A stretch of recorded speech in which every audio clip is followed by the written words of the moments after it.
Now, a leading expert on prostitution in Australia says Britain would have fewer murders if the sex industry was decriminalised. Indeed, the state of New South Wales has permitted prostitution there for the past 15 years. Well, David Cameron recently said it may be time to look again at Britain's sex laws in the wake of the murder of 3 prostitutes in Bradford. Ian Woods has this report from Sydney. Hello, my name is Randy. Welcome. Follow me. Randy's regular paying visitors can come in and relax, secure in the knowledge that they're both engaged in a perfectly legal business transaction. It is just like any other job, perhaps less stressful. Amore is one of 200 Sydney brothels. It has 9 rooms and clients pay just over £150 an hour for sex. In some other parts of Australia, establishments like this can still be raided. But in New South Wales, prostitution has been decriminalised for 15 years.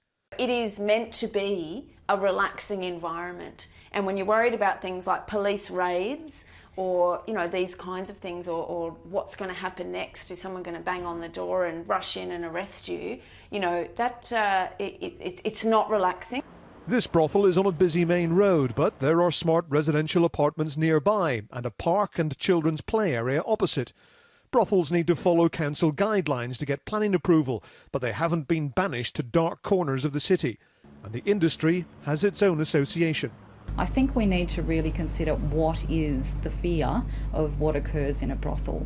It is adults having sex and going about their day-to-day business. It isn't really something that's going to have a strong impact on the community or anyone who sees the building or anyone coming or going from the business.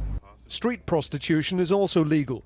You can see why all of those involved appreciate the liberal laws, but how does it benefit the rest of society? Well, decriminalisation has seen a drop in rates of HIV and sexually transmitted diseases. Sex workers can get condoms for free. Decriminalisation results in a healthier sex industry, which means that if your son or your husband sneaks off to the brothel at night, he's far more likely to come home healthy. It's a safer industry in other ways too.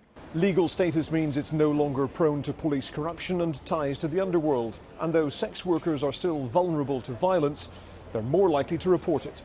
Professor Donovan argues that serial killers like Stephen Wright, who murdered 5 women in Ipswich, would be caught sooner if prostitutes felt free to report suspicious behaviour. You couldn't get a Stephen Wright situation in New South Wales. I can actually ask the police for help and support, and they're not going to try to arrest me, and I don't have to hide my profession. If there's a client or a person that I feel is of interest to the police, I can actually call the police and tell them. In a criminalised setting, I would not do that. Cleaning it up and legalising it hasn't completely removed the stigma. Clients were unwilling to discuss their visits, even anonymously. It may be legit, but it's still a very private business. Ian Woods, Sky News, Sydney.